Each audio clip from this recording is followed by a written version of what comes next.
సింహం కానీ పులి కానీ వేటాడేటప్పుడు మీరు కొన్ని వీడియోలు నేషనల్ జియోగ్రఫీ ఛానల్ డిస్కవరీలు చూసుంటారు కదా. ఫస్ట్ చాలా సైలెంట్గా ఉంటాయి. ఆ తర్వాత వన్స్ వేట మొదలెట్టాక అసలు ఎలా అంటే అలా అడ్డదిడ్డంగా మూవ్ అవుతూనే ఉంటుంది. అవుతున్నటువంటి దానిని పట్టుకోవాలి ఇంక అంతే. అది వేట. ఆట అంటే రూల్స్ ఉంటాయి. ఏ ఆట అని తీసుకోండి, రూల్స్ అంతే, అవి ఫాలో అవ్వాలి అంతే. చంద్రబాబు నాయుడు అనబడే వ్యక్తి కూడా, అతని వేట కూడా ఆట లాంటిదే. వేట అంటే ఏంటి? ఆకలితో ఉన్నదని తినటం. ఇక్కడ ఈయన వేట ఏంటి? తప్పు చేసినట్టు తీసుకెళ్ళి లోపలేయటం. సో ఆ వేట ఒక ఆటలాగా ఎలా ఉండిద్దంటే ఈయనది పక్కాగా ప్రూఫ్లు ఉండాలి. కోర్టు దాకా వెళ్ళినప్పుడు ఈయన చేసినట్టు పనికి, దట్ మీన్స్ ఈయన ఎవరైతే ప్రమాయించాడు అధికారులు, మా డ్యూటీ మేము చేసామండి ఇదిగోండి అని చెప్పేసి అన్ని కోర్టు ముందు ఉంచాలి. అదే ఈరోజు అవినాష్ రెడ్డి విషయంలో చేస్తున్నాడు. యవ్వనస్తుడు, వీళ్ళ అత్త విమలమ్మ ఎవరు ఉండే కదా, ఆమె చెప్పింది జగన్ పెద్దవాడు యవ్వనస్తుడు అనేటువంటి అవినాష్ రెడ్డి తోడించుకున్నాడు, అందులో తప్పేంటి అని మాట్లాడింది కదా. సో ఆ యవ్వనస్తుడికి టైం దగ్గర పడింది. ఏ రకంగా? నిన్న సుప్రీంకోర్టుకి సునీత వాళ్ళు వెళ్ళున్నారు. వీళ్ళ తరఫు సిద్ధార్థ లోతురా వాదన వినిపించినారు. ఏమని? ఇదిగో కేసులో అప్రూవర్గా మారింది దస్తగిరి. ఈ దస్తగిరి జైలులో ఉండగా అతని మీద కూడా తప్పుడు కేసులకు ఏవో పెట్టారులే కానీ లోకల్ గవర్నమెంట్ అప్పుడు జగన్మోహన్ రెడ్డి ఉన్నప్పుడు ఇక లోపల ఉండగా జైలుకి ఈ కేసులో ఎక్యూజ్ శివశంకర్ రెడ్డి, ఆ శివశంకర్ రెడ్డి కూతురు చైతన్య రెడ్డి వచ్చిన్నాడు కొడుకు. చైతన్య రెడ్డి వచ్చి దస్తగిరిని బెదిరించడం కావచ్చు, రకరకాలుగా ఇంకా అది ఇచ్చేంజ్ అవ్వడం మళ్ళీ చేస్తున్నాడు. దెన్ జైలు అధికారికి దస్తగిరి కొన్ని లేఖలు రాస్తున్నాడు. దాని మీద అసలు ఏం చర్యలు తీసుకున్నారు ఒకసారి మీరు పరిశీలించాలి. తర్వాత రామ్ సింగ్ అండ్ సునీత అండ్ రాజశేఖర్ రెడ్డి, అయితే నర్రా అనుకుంటారు ఇంటి పేరు. సో ఈ సునీత వివేకానంద రెడ్డి కూతురు, రాజశేఖర్ రెడ్డి సునీత గారి భర్త, వీళ్ళ మీద కూడా తప్పుడు కేసులు. రామ్ సింగ్ విచారణ అధికారి, విచారణ ముందుకు సాగించకుండా ఆయన మీద కేసులు, ప్రైవేట్ కేసులు ఏకంగా. సో ఈ కేసులు కొట్టేయాలి.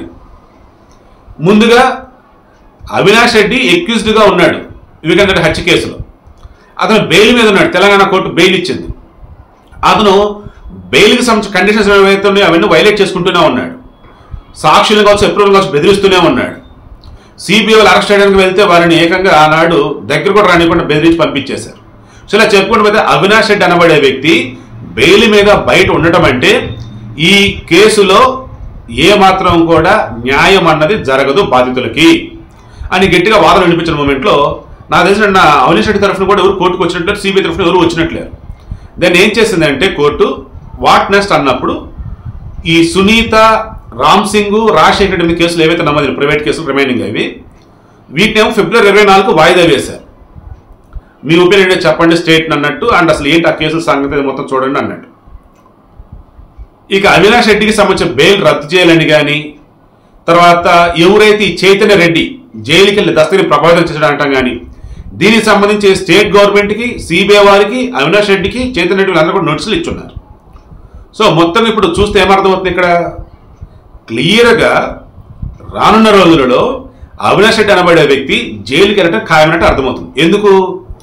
నిన్న సునీత హోంమంత్రి అనితను కలిసిన తర్వాత చీఫ్ మినిస్టర్ ఆఫీస్, సీఎం అంటారు, అక్కడికి వెళ్ళి అసలు ఈ కేసు సంబంధించేసి ఇన్వెస్టిగేషన్ ఎంతవరకు వచ్చింది, సిబిఐ చేసిన కరెక్ట్, అంతకుముందు స్టేట్ వాళ్ళు చేస్తున్నారు అండ్ మోర్ స్టేట్ గవర్నమెంట్ సంబంధించింది కాబట్టి అప్డేట్ అసలు ఎంతవరకు వచ్చింది ఏంటి, అన్నిటికి మించి మా మీద కేసులు వేశారు, మేమేం తప్పు చేసాం, అండ్ అవినాష్ రెడ్డికి సంబంధించి గతంలో మేము చాలా విషయాలు మెన్షన్ చేస్తున్నాం కదా, దానికి సంబంధించి మీకు ఆల్రెడీ సబ్మిట్ చేస్తున్నాం కదా, మరి ఇంకా అతను అరెస్ట్ చేయకుండా ఎందుకు బయట ఉంచుతున్నారు, అండ్ అతను బెయిల్స్లో ఎందుకు రద్దు చేయకూడదు ఏంటి, అండ్ చనిపోయిన వివేకానంద రెడ్డి ఆత్మకి శాంతి చేకూరాలి అంటే ఈ కేసుని ఎలా ముందుకు తీసుకెళ్ళాలి ఏంటి, అండ్ వీళ్ళ దగ్గర ఆధారాలు ఏంటి, బయటకు తెలియనివి ఏంటి, ఓన్లీ అక్కడ వాళ్ళకి చెప్పినవి ఏంటి అనుకున్నప్పుడు మొత్తం చెక్ చేసుకుంటా పోతా ఉంటే any time Bharat Reddy and Jagan రెడ్డికి భారీ షాక్ తప్పదని తెలుస్తాం. ఎందుకు? ఆ రోజు సాక్షిలో ఇది నారాసం రక్త చిత్రం రాపించింది వాళ్ళే, పేపర్లో సాక్షి ఛానల్లో మొదట గుండు పొట్టని ఇచ్చింది వీళ్ళే. సో ఎలా ఏంటి అని వీళ్ళని విచారించే అవకాశం ఉంది. అండ్ అవినాష్ రెడ్డిని కాపాడుతున్నటువంటి వారిలో ఆయనకు వదిన అవుతారు ఈ భారత్ రెడ్డి. సో ఆమె కానీ అన్నయ్య జగన్మోహన్ రెడ్డి గారు వీళ్ళే ఉన్నారు.